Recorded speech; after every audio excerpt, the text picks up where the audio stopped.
Bonjour tout le monde, comment est-ce que vous allez mes amis? Bienvenue sur ma chaîne. Aujourd'hui, nous apprendrons comment préparer du jus d'aloe vera frais au citron. Pour préparer ce jus d'aloe vera frais au citron, nous avons besoin d'une feuille d'aloe vera. Pour faire ce jus, il faut prélever uniquement le gel de la feuille. Car, comme je l'ai toujours dit, la peau verte est bien toxique. Il faut peler à l'aide d'un couteau bien aiguisé. L'intérieur de la feuille, ça forme un gel, comme quand vous faites tremper des graines de lin dans de l'eau, mais en un petit peu plus visqueux. Je vous déconseille d'utiliser un extracteur de jus pour obtenir du jus d'aloe vera. C'est très difficile de passer cela dans l'extracteur de jus. Il faut donc utiliser un blender nettement plus efficace pour ce qu'on cherche à obtenir ici. Pour conserver les bienfaits et les nutriments de ce gel d'aloe vera, on ajoutera du jus de citron qui jouera un rôle de conservateur. Comme pour tous les jus en général, l'idéal est d'en consommer tout de suite. Néanmoins, avec l'ajout du jus de citron, vous pouvez conserver ceci une semaine au réfrigérateur dans une bouteille bien hermétique.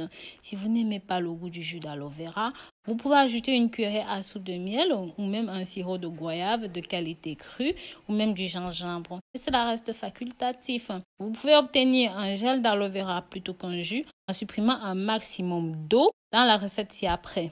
Épluchez tout d'abord les tiges d'aloe vera à l'aide d'un couteau bien aiguisé. Commencez par les piquants, puis le reste de la peau verte. La peau verte est toxique, je le répète. Donc, ôtez bien toute la peau. Puis, prélevez le gel et passez-le sous l'eau pour bien le rincer. Déposez le gel d'aloe vera dans un bol ou même dans un blender.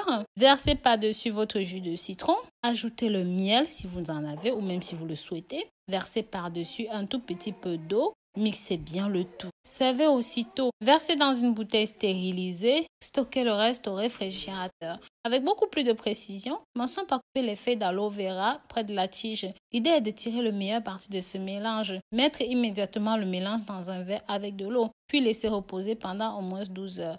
Retirez la peau externe. Lavez la chair avant l'utilisation. Elle est d'ailleurs déconseillée aux femmes enceintes ou même aux femmes qui allaitent, ainsi qu'aux enfants de moins de 12 ans. Tout usage alimentaire prolongé est également déconseillé. Maintenant que la mise en garde est faite, on peut passer à la suite.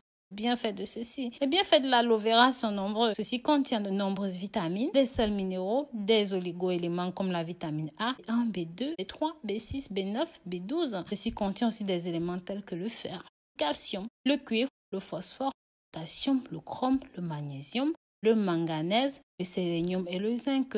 Ça contient également 7 ou même 8 acides aminés essentiels. Il est réputé pour la santé du système digestif. Personnellement, c'est surtout pour cette vertu spécifique que je l'utilise. Il agirait sur les ulcères de l'estomac et de l'œsophage, ainsi qu'intestinal. Certains de ces composants sont soupçonnés de normaliser les microbiotes, ainsi que de soulager l'inflammation. Et par la même occasion, permet de réduire les fermentations intestinales.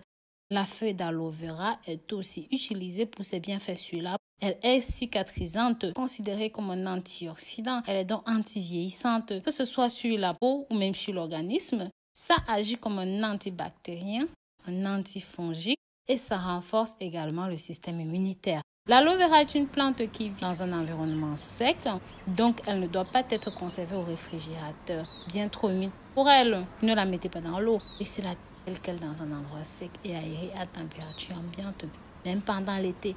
Évitez aussi de mettre ceci au soleil.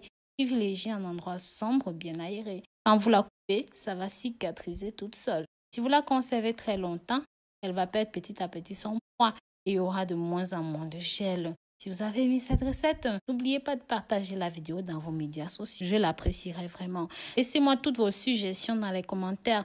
Nous lirons et répondrons à tout. Abonnez-vous à la chaîne et visitez-nous sur les réseaux sociaux rosemooneyfashion.com ou même encore sur notre site internet www.rosemooneyfashion.com.